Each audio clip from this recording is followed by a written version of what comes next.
welcome to the Spatial Structures Movers and Shakers interview series as we look ahead to the IASS Annual Symposium and Spatial Structures Conference taking place at the University of Surrey in August 2021. My name is Mark Richardson and today I'm joined by Wanda Lewis, who is an Emeritus Professor in the School of Engineering at the University of Warwick. Wanda, thank you very much for taking the time to speak to us today. Well, thank you. It's a pleasure to be here. It's a pleasure to have you on the interview series. Thank you for joining us, Wanda.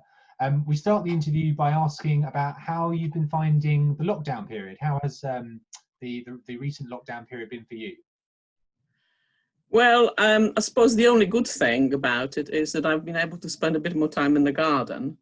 But overall, I don't like it. I don't like separation, physical separation from family and friends. And, you know, even before COVID-19, I had some concerns about dehumanizing effect of IT. We use email all the time, we use internet banking, we now contact our GP surgeries via a computer system that may or may not work. Hospitals want us to do the same thing. When submitting research papers for publications, the whole process is handled by a computer. It means sometimes submitting 40 different files and so on. And I just wonder, are we going to start acting like computers ourselves? Well, very profound but important point there that you've made. And yes, I certainly see the angle you're coming from. We're also on the series exploring the career paths and career journeys that our guests have taken. Maybe you could just give us an overview of your own career path today. Right now, this will be a boring part, so I'll try to be as quick as possible. But I started as an economist, got a diploma in economics in Poland, but I found the subject very uninteresting.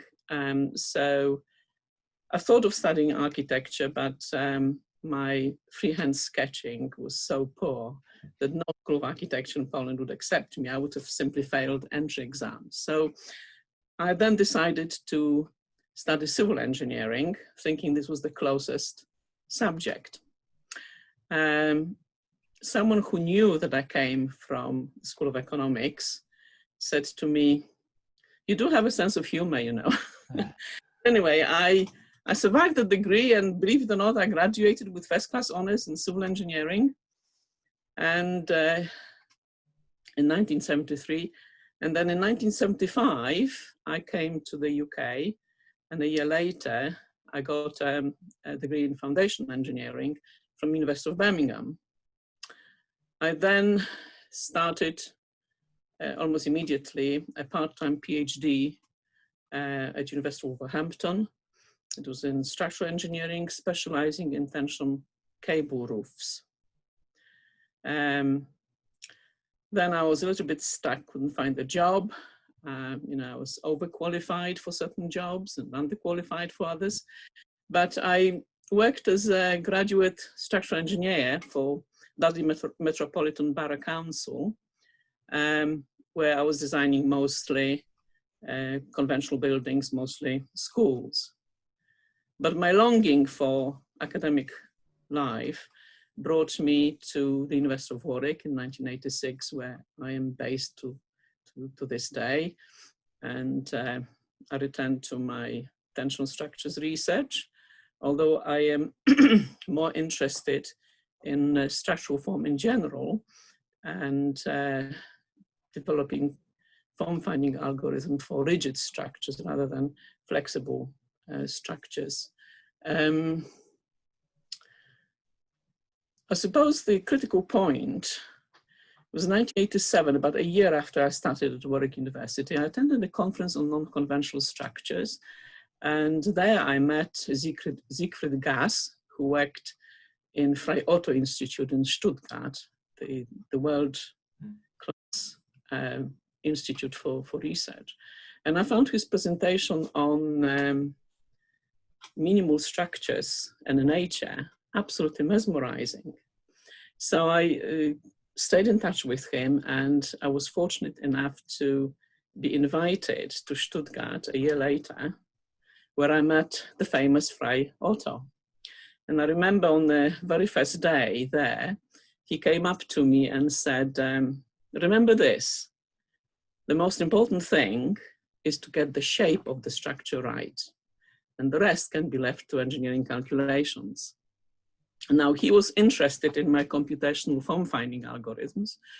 I was able to compare my computational models with his physical models, specifically of so-called minimal surfaces. As the name indicates, minimal surface is a structure characterized by minimum surface area.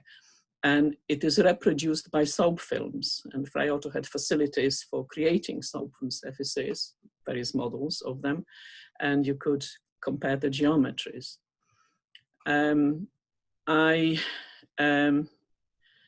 I could see the charisma in the man and how influential he was.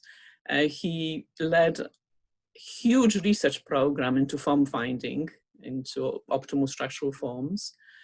And I very quickly became friends with the Institute and regular visitor to the Institute, where I met colleagues there, staff, who were mostly architects, historian of architecture, biologists, mathematicians, and one engineer. So it was a highlight really in my career.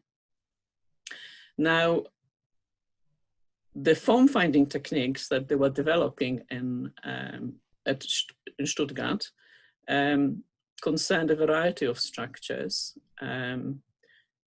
tension membranes, domes, arches, grid shells, branching structures.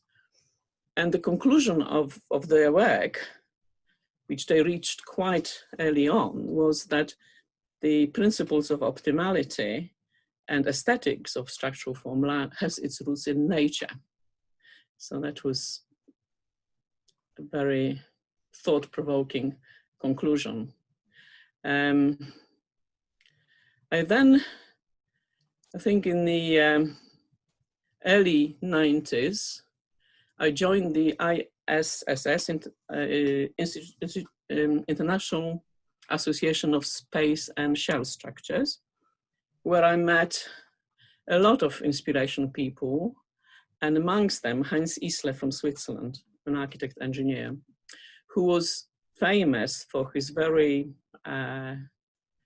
aesthetically pleasing and durable shell structures. I will show some examples of them in my presentation. He again experimented with various physical form finding techniques to optimize the shape of his structures. He built something like 1,400 of them all over Europe, and some of them actually in the UK as well. Now, Heinz Isler helped me to set up a teaching course at University of Warwick on three-dimensional structural forms. And I taught this course jointly with Professor John Chilton from Nottingham, who has an in-depth knowledge of physical modeling. The course was a revelation to students because suddenly they were taken away from sequential design calculations into building three-dimensional models and observing their behavior under loading. And if a model disintegrated in their fingers, they knew that its structure was wrong. Isler gave me two pieces of advice. One was right at the start of my teaching of this particular course, which was very, very popular with the students, was if you want to be successful in doing this, you need to bring your students down to the age of 6 or 7, because after that, their creativity would have been ruined by education. He also maintained that one should never, ever discard any design ideas, no matter how ridiculous it may seem at the time. And I found this piece of advice difficult to follow. But eventually I succeeded in getting students to not to throw away their preliminary sketches and design ideas, but to date them and include them with their final project submission. My research into tension structures took a very, very long time. I started to develop interest in other structural forms as well, and through teaching. And currently, I'm developing analytical form finding techniques because we've got physical, computational, and now analytical. The difference here is that the geometry of the structure is not shown through a set of coordinates, numbers, but through equations, which are completely independent of the level of discretization used, that define the relationship between force and form, I think. Well, thank you for that, Wanda. That was a very interesting overview of your career journey. And it sounds like you work with lots of very influential figures. And talking of influential figures, the 2021 conference is being hosted at the University of Surrey.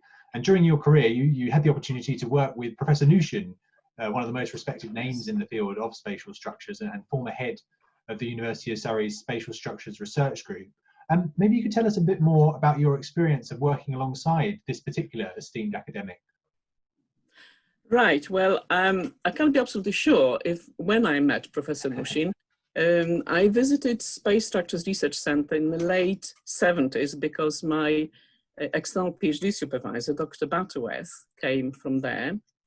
I remember meeting Professor Makowski, who was the director of the Space Structures Center at the time. But Professor Nushin, I got to know him really during the conference at the University of Surrey, Space Structures Conference, 1993. And again, what a charismatic figure, what an inspirational figure. He enrolled me on the course that he was teaching on Formian, which is based on Formex algebra. It's a new form of mathematics which do with configuration processing. So it's aimed at generating and manipulating three-dimensional geometries of space structures. And again, I'll show some examples of that in my presentation. Well, Professor Nushin inspired so many people. For example, Professor Olga Popovich from Denmark, Professor Janusz Rembierak from Poland, and many, many others. And of course, my PhD student was also involved in doing some collaborative work on learning Formian and implementing it into our form finding work. That's great. So, fascinating. I feel a bit bad that 2 years ago Professor Nushin got the very prestigious Troja medal, and I've yet to write to him and congratulate him. The past 2 years have been very, very difficult personally for me, but I will do that. He's absolutely remarkable man. Oh, no, you're right to point out it was a terrific achievement for him to be recognised with that. Thank you for sharing that, Wanda. Your research focus has been tension structures, as we've touched on. Please, could you tell us about some of the research you've been doing in conjunction with industry in this field? Yes, I led a European research project, and my project on design of tension membranes. And my partners, project partners, were SL Rush from Stuttgart, a company of architects who were collaborators of Fraiotto, Canobio, who were fabric membrane manufacturers predominantly from Milan, and ESI, a software house from France. Now, SL Rush is definitely a world leader in the design of membrane structures, and I'll show some examples of that. They're taking Fraiotto's vision forward. But one amusing moment at the end of the project, when we built a prototype of a membrane structure, which we're going to test over a period of time, how it behaves under loading, under temperature, and so on. About a week before the final meeting, which was to be attended by someone from Brussels, because it was project sponsored by from European funding, would you believe that structure got stolen? Oh. And Canobio decided to build another one just for the meeting. Right. And the night before the meeting, they put someone on guard and said to this man, remember this, if there's no structure tomorrow morning, you have no. But it was a minimal surface structure or structure resembling soap-film surface, and you could see it from the motorway driving nearby in Italy. And it looked so beautifully blended into surroundings. Obviously, someone came with it and took it away. And my other projects, well, I did a project with Jaguar cars, and they wanted us to check that the convertible hood for the XK8 Jaguar was not going to fly off during the full speed of the car, well, over 100 miles per hour. And we found the factor of safety on that hood was very, very high, so they could have afforded to make the hood smaller. And then perhaps another cross-disciplinary project concerned finding stresses in artist canvas. This was a project in collaboration with the Courtauld Institute of Art in London, and it was of interest to art conservators. We were able to prove that the type of fabric and its mechanical properties are not as important from the point of view of stresses, intensity of stress, and spread of stress in canvas, as the manner in which the fabric is stretched onto a frame and type of folding used and number of staples. So these, I would say, would be like my 3 highlights. Fascinating, a great eclectic mix there. Yeah. All different, but all very important. Well, thanks for sharing those, Wanda. We're now going to move on to the middle section of the interview, which is entitled Your Space, Your Structure. So I'll hand over the presentation to you, Wanda, and you're going to be kindly taking us through a presentation on spatial structure, on a spatial structures topic of personal interest to you. So I'll pass on the presentation right to you, Wanda. Thank you. Right, I'm going to discuss the topic of form finding and its relationship with nature. I did not understand the concept of form finding, thinking that we can build whatever structures we want, whatever shapes we want, until I came across tension structures, and I found that it is not possible to impose a shape on a tension membrane. The shape has to be found. If you do try to impose the shape, the structure will adopt a completely different configuration corresponding to that of minimum energy form. So form finding, following the form follows force principle, is a main design concern of tension structures. So I think they hold the key to the topic of form finding. Now, form finding goes beyond just tension membrane structures. And if I were to give a definition of it, I would say it's a process of shaping structures using forces developing in them. And it employs a variety of techniques: physical, computational, and now analytical modeling, which is my latest research interest. So here we got a rough model of a tension fabric structure, then perhaps more refined computational model. And here we have a hanging piece of fabric used in form finding of shell structures, because when you freeze this shape and turn it upside down, invert it in other words, it creates a perfect shell form. Now, form finding can produce efficient, aesthetically pleasing and durable structures similar to natural objects, but it is not always the case, particularly when doing computational form finding of tension membranes, which I will explain in due course. If I were to group physical form finding techniques or models, I would say they fall into 3 categories. The first category concerns soap film models. And these have been used extensively by Frei Otto in creating fabric and freeform roof structures. Then inverted hanging models made of fabric. These were very successful in creating shame and dome structures, and Heinz Isler exploited this technique a lot.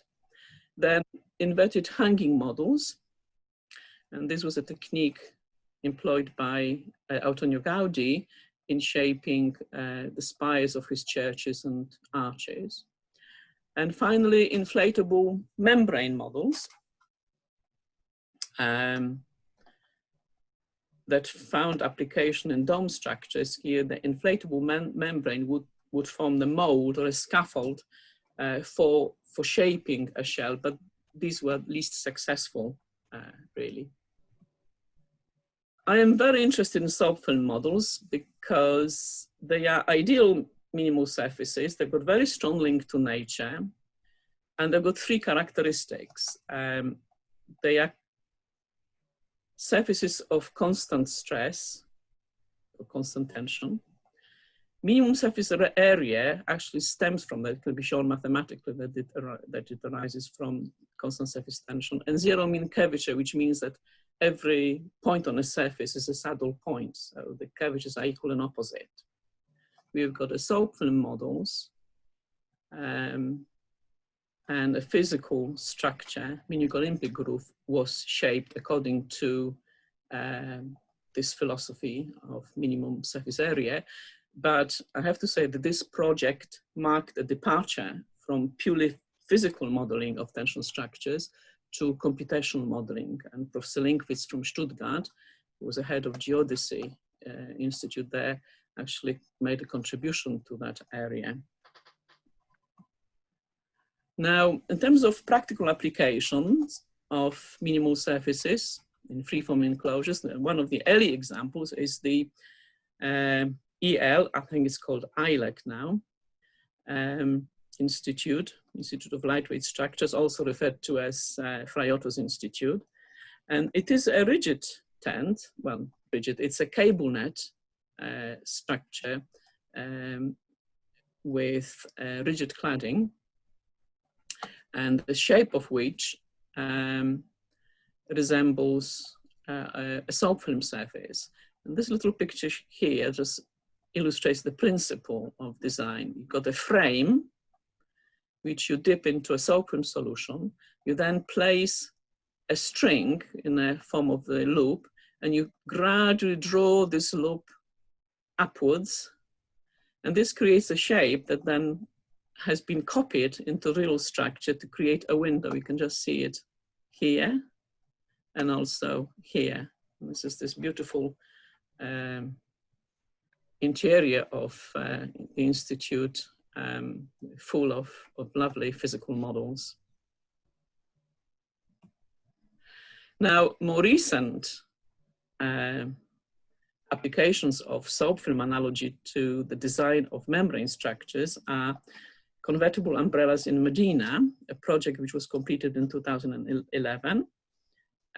Again, the design by S.L. Rush from Stuttgart.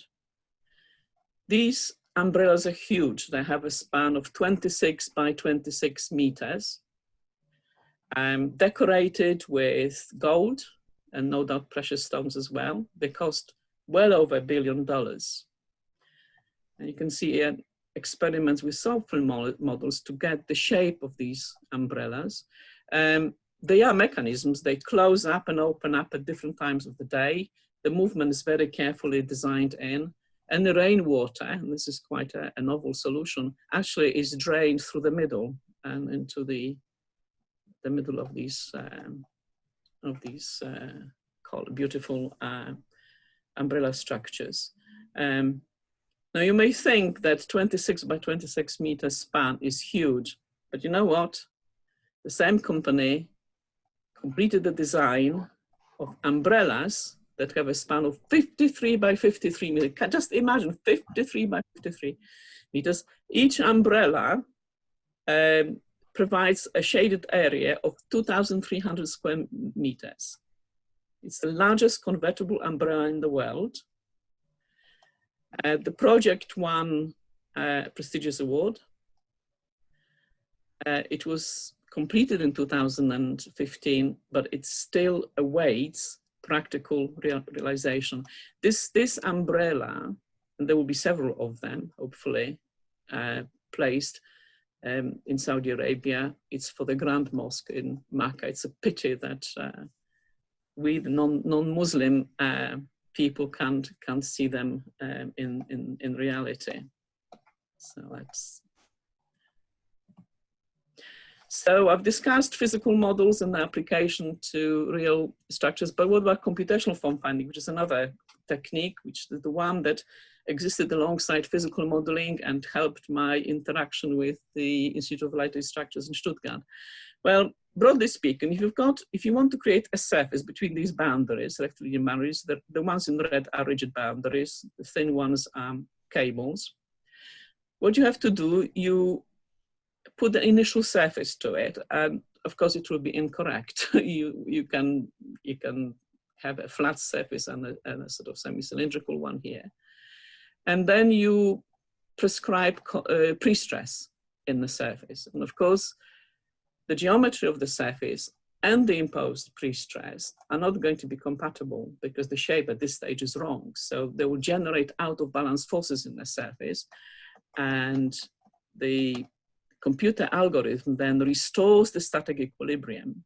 So gets rid of the out of balance forces through computation. It's an iterative adjustment of the geometry, and eventually you get the surface that is in equilibrium.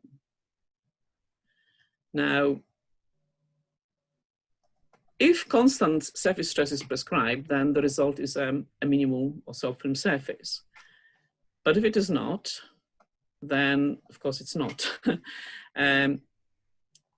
It should be realized that the minimal surface cannot be formed between any boundaries, but there are sufficient number of them to create a range of minimal surfaces. So although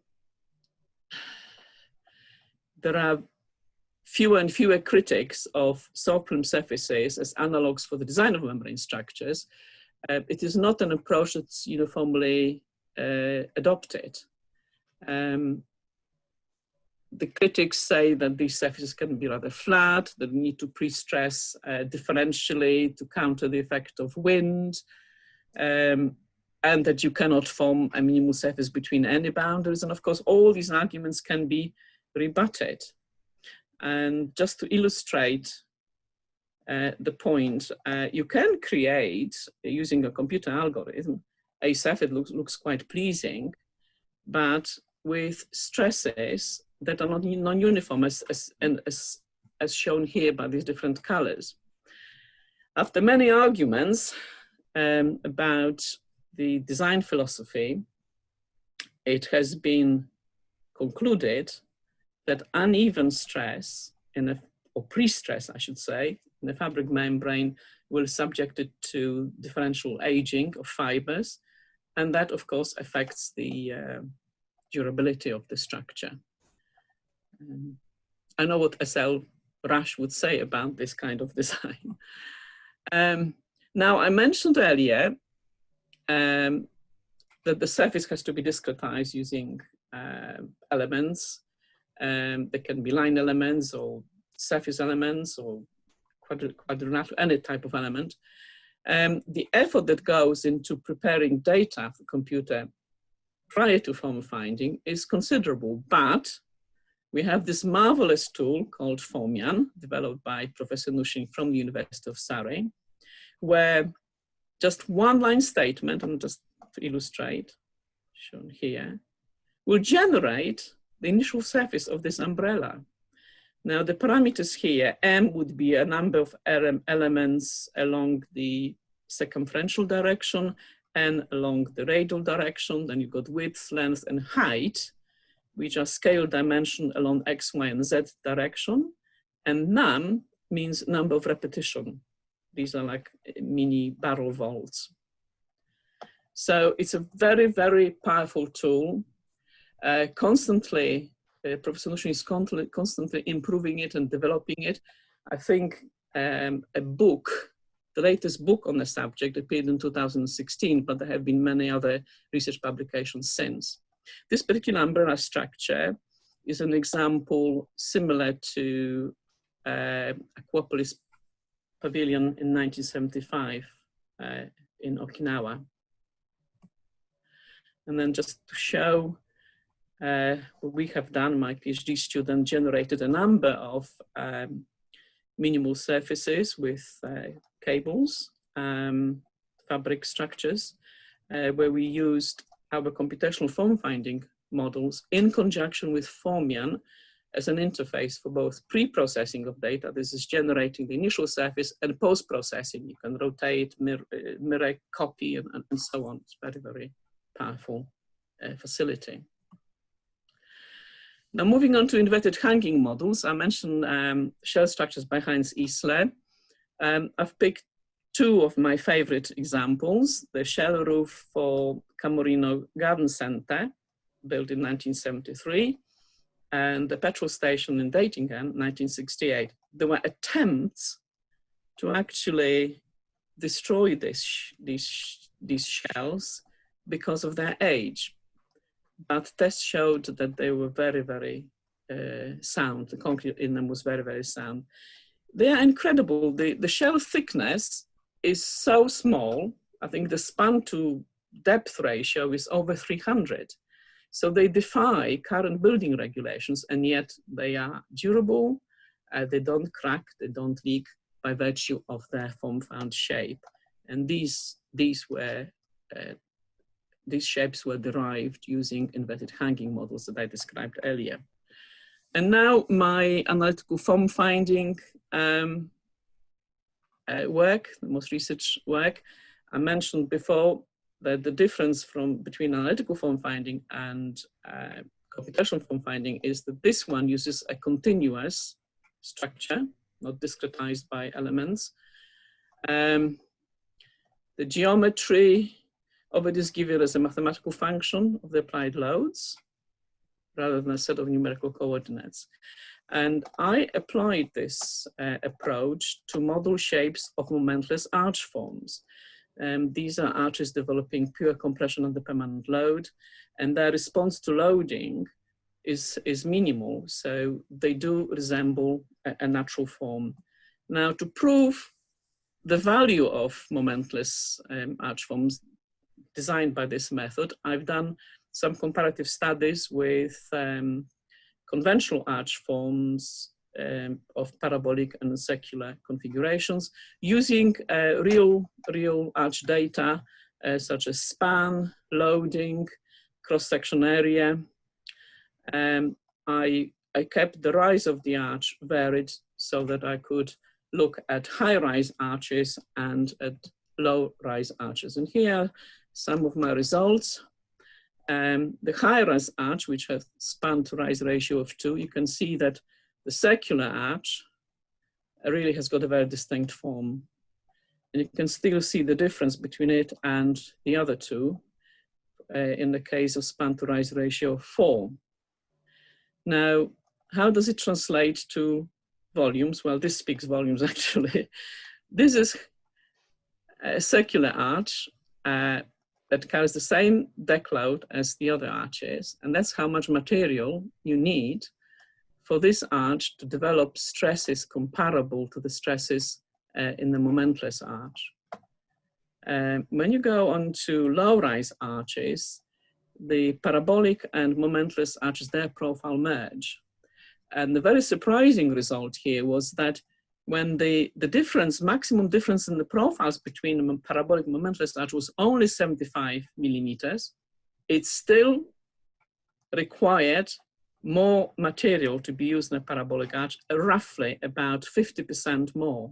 So that I found really surprising, but this carries a message for construction industry that these structures need to be built with very high precision to secure the advantages of momentless arch forms. So in conclusions, we can say that the momentless arch is shown to be most efficient over a range of span to rise ratio. Very small differences in parabolic and momentless arch profiles. for low-rise arches translate about 50% more material required in a parabolic arch. And overall conclusion, I would say, is such that dictated arch forms should be avoided if we are serious about durability and sustainability issues of our future infrastructure. Now, I picked a couple of examples of arches that are failing. They're sagging in the middle. And there's hundreds of them all over the country. Now, admittedly, these arches are old, but not as old as this one. Zhaozhou Bridge in China, built over 14 centuries ago. Researchers have found that the shape of these arches was generated by a varying load applied from above. And this is the essence of form finding. So one has to ask, is this the oldest form found structure? And how did the designers calculate the shape? This arch survived, this bridge survived wars, floods, earthquakes. It's got very modest foundations. And for this age, it looks remarkably healthy. And of course, form finding can generate durable and aesthetically pleasing structures, but it doesn't come without challenges. And I listed 3 here, such as breaking with conceptual design approaches that rely on known shapes, dictated structural forms. The other one is the challenge to construction industry, meeting very tight construction tolerances. You know, an inch this way or that way will not be good enough, but we now have precision tools that we can employ, and of course these arches would have to be prefabricated. And because of this tight construction tolerance, of course the costs would go up. So there's a challenge to reduce the cost. Thank you very much, Wanda, for taking us through that presentation on form finding. A fascinating number of examples, and particularly like the conclusion with regard to the Chinese bridge there. It is amazing what we can draw in terms of historical examples as much as the present day. So yeah, thank you for taking us through all of those. Welcome. Obviously this series is partly here to explore the IASS 21 conference. So I wondered if I could ask you, in respect to the IASS 2021 conference, one of the themes or objectives of the conference is about inspiring the next generation. How do you think this aim could be best achieved in the field of spatial structures? How to inspire the next generation? I would say it's through model building. Building physical models is a very rewarding experience. It can be very, very frustrating as well. You know, it can take n number of models to get to the perfect one. But it's an incredible source of knowledge for anyone who is serious about the subject. Now, the organizers of the IASS conference next year do realize that, in particular Dr. Behnajad, and this is why they advertised the competition to build a scaled space structure on University of Surrey campus for the duration of the conference. So that would be my single message. No, we're very much looking forward to seeing the winning entries and at the conference itself. So yes, that absolutely is a great addition to the conference. And you yourself, you have more than 30 years experience of research in tension structures and form finding, and we've just explored some of that. If you had to give one piece of advice for aspiring students interested in pursuing a career in the realm of spatial structures, what would that piece of advice be? Well, I'm afraid I'm going to repeat the message. You really want to know the subject well, start building physical models. A physical model doesn't lie. It gives you a lot of information from any perspective. Computational models can lie to you. If a physical model, and I said this before, if the physical model disintegrates in your fingers, you know that the structure is wrong. But this physical model, but computational model will not do that. That's why I say, you know, it can lie to you. Good advice, I like it. Well, Wanda, that was all we've got time for, I think, today in terms of questions. We could go on talking about your area of research indefinitely, as it's hugely interesting. Really appreciate the time you put aside for the presentation. Huge number of very interesting things which you covered. It was a pleasure to speak to you on the Movers and Shakers interview series, and yeah, as we progress towards the 2021 conference, it'd be fantastic to catch up with you again. But for now, thank you very much for talking to us today, Wanda. Thank you. I look forward to it. Thank you. Bye for now. Bye. Bye.